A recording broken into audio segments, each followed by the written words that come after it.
सुगंधा और उसकी सास कांता के बीच एक अजीब सी जंग रहती थी। ये जंग थी किचन में कौन ज्यादा अच्छा काम करेगा और घर के सदस्यों के दिल जीतेगा। और उनकी इस जंग में हमेशा कुर्बान होते थे उनके दोनों पति। कैसे? आइए देखते हैं इस किचन पॉलिटिक्स की कहानी में। एक दिन किचन में, माँ जी, आज मैं बना रही हूँ मेथी की सब्जी। इस खाने से घर वालों के पेट की सारी समस्या खत्म हो जाएगी। और मैं बना रही हूँ तड़के वाली छाछ, जिसे पीते ही गैस की समस्या कभी नहीं होगी। दोनों अपने अपने खाने को लेकर टेबल पर पहुंच जाती हैं। तभी सुगंधा के ससुर उसकी बनाई सब्जी की तारीफ कर देते हैं। अरे वाह, मेथी की सब्जी भी बनी है, बड़ी ही स्वादिष्ट है। वाह बहू वाह। अरे बहू, लेकिन इसमें इतनी सारी मेथी बर्बाद करने की क्या जरूरत थी? देखिए माँ जी, ये तो वो मेथी है जो आप रात में भिगोकर सुबह उसका पानी पीती हैं, और जो मेथी फेंक देती हैं उसी से मैंने ये सब्जी बनाई है। अरे वाह बहू, तुमने तो बड़ा ही समझदारी का काम किया।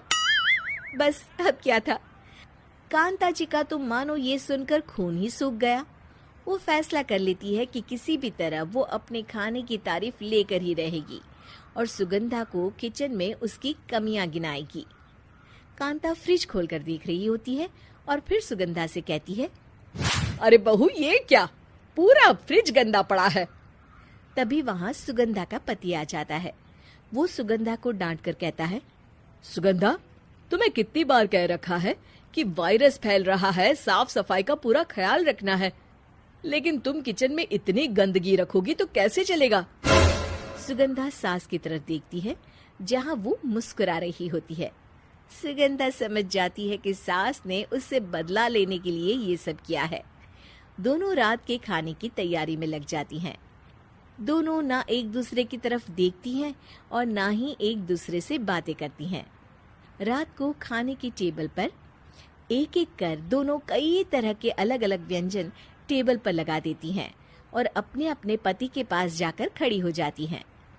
अरे खाइए जी खाइए, मैंने बड़ी मेहनत से बनाया है। प्लेट में वो खाना डालती हैं।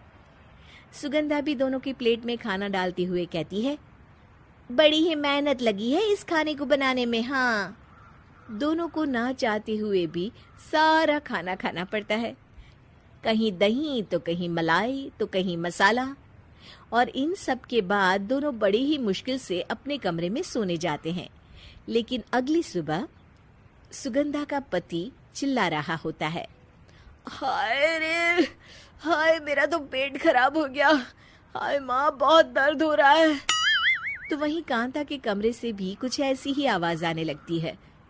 हे भगवान, इस सास बहू की लड़ाई हमारी जान लेकर रहेगी। जाओ कोई डॉक्टर को बुला कर लाओ। डॉक्टर आते हैं। दोनों को देखकर कांता और सुगंधा से कहती हैं, देखिए, आप दोनों इन्हें खाने में हल्का ही दीजिएगा।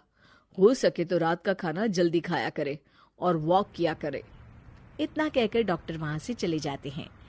जिसके बाद एक बार फिर से दोनों बहुएं किचन में जाती हैं और खाना बनाने में लग जाती हैं।